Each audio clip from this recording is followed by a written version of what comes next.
ಅಕ್ರಮ ಬಾಂಗ್ಲಾ ವಲಸಿಗರ ಆಗಮನ ಆರೋಪ ಹಿನ್ನೆಲೆ ಬೆಳಗಾವಿಯಲ್ಲಿ ಪೊಲೀಸ್ ಇಲಾಖೆ ತೀವ್ರ ತಪಾಸಣೆ ನಡೆಸಿದೆ. ಬೆಳಗಾವಿಯ ಕೇಂದ್ರ ಬಸ್ ನಿಲ್ದಾಣದಿಂದ 15ಕ್ಕೂ ಅಧಿಕ ಜನರನ್ನು ಮಾಳಮಾರುತಿ ಪೊಲೀಸ್ ಠಾಣೆಗೆ ಕರೆತಂದು ದಾಖಲೆಗಳ ಪರಿಶೀಲನೆ ನಡೆಸಲಾಗಿದೆ. ಪ್ರತಿಯೊಬ್ಬರ ಗುರುತಿನ ಚೀಟಿ, ಐಡಿ ಕಾರ್ಡ್ ಹಾಗೂ ಇತರೆ ದಾಖಲೆಗಳನ್ನು ಪೊಲೀಸರು ಸೂಕ್ಷ್ಮವಾಗಿ ಪರಿಶೀಲಿಸುತ್ತಿದ್ದಾರೆ. ಪರಿಶೀಲನೆಯ ವೇಳೆ ಕೆಲವರು ಪಶ್ಚಿಮ ಬಂಗಾಳದ ಐಡಿ ಕಾರ್ಡ್ ಹೊಂದಿದ್ದು ಚುನಾವಣೆಗೆ ಊರಿಗೆ ಹೋಗಿದ್ದೆವು, ಇದೀಗ ಕೆಲಸಕ್ಕೆ ಮರಳುತ್ತಿದ್ದೇವೆ ಎಂದು ಪೊಲೀಸರ ಮುಂದೆ ಹೇಳಿಕೆ ನೀಡಿದ್ದಾರೆ ಎನ್ನಲಾಗಿದೆ. ಐಡಿ ಕಾರ್ಡ್ಗಳು ಅಸಲಿಯೋ ಅಥವಾ ನಕಲಿಯೋ ಎಂಬುದರ ಬಗ್ಗೆ ಪೊಲೀಸರು ತನಿಖೆ ಮುಂದುವರೆಸಿದ್ದಾರೆ.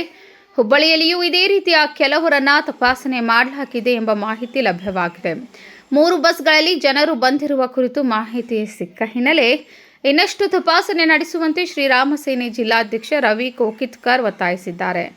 ಇವರು ಬಾಂಗ್ಲಾ ವಲಸಿಗರಾಗಿರುವ ಅನುಮಾನವಿದೆ ಎಂದು ಅವರು ಹೇಳಿದ್ದಾರೆ. ಸ್ಥಳದಲ್ಲಿ ಪೊಲೀಸರು ಕಟ್ಟುನಿಟ್ಟಿನ ನಿಗಾ ವಹಿಸಿದ್ದು ದಾಖಲೆ ಪರಿಶೀಲನೆ ಬಳಿಕ ಮುಂದಿನ ಕ್ರಮ ಕೈಗೊಳ್ಳುವ ಸಾಧ್ಯತೆ ಇದೆ.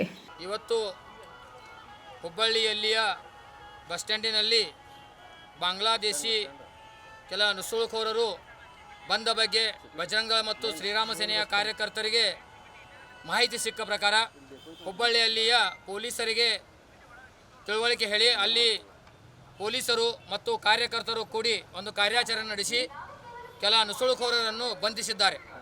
ಅದೇ ರೀತಿ ಅಲ್ಲಿ ಸಿಕ್ಕ ಮಾಹಿತಿಯ ಪ್ರಕಾರ ನಮಗೆ ಅವರು ಬೆಳಗಾವಿಯ ಕಡೆ ಕೆಲ ಬಾಂಗ್ಲಾದೇಶಿಗರು ಹೋಗಿದ್ದಾರೆ ಎಂದು ಗೊತ್ತಾದ ತಕ್ಷಣ ಇಲ್ಲಿಯ ಬಜರಂಗ ದಳ ಮತ್ತು ಶ್ರೀರಾಮ ಸೇನೆಯ ಸಂಘಟನೆಯ ಕಾರ್ಯಕರ್ತರು ಕೂಡಿಕೊಂಡು ಕೆಲ ಬಸ್ಸುಗಳನ್ನು ತಡೆ ಹಿಡಿದು ಇಲ್ಲಿಯ ಬೆಳಗಾವಿಯ ನಮ್ಮ ಪೊಲೀಸರಿಗೆ ತಿಳಿಸಿದ ತಕ್ಷಣ ಪೊಲೀಸರು ಬಂದು ಆ 3 ಬಸ್ಸುಗಳನ್ನು ತನ್ನ ವಶಕ್ಕೆ ತೆಗೆದುಕೊಂಡು ಈಗಾಗಲೇ ತನಿಖೆ ನಡೆಸ್ತಾ ಇದ್ದಾರೆ.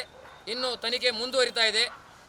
ಮುಂದೆ ಅದರಲ್ಲಿ ಎಷ್ಟು ಜನ ಇದ್ದರು ಅನ್ನೋದು ಅಥವಾ ಇದ್ದರೂ ಇಲ್ಲವೋ ಅನ್ನೋದು ಇನ್ನೂ ಇನ್ಫಾರ್ಮೇಷನ್ ಬರಬೇಕಾಗಿದೆ. Vinod Kulkar, KMM news, Belagavi.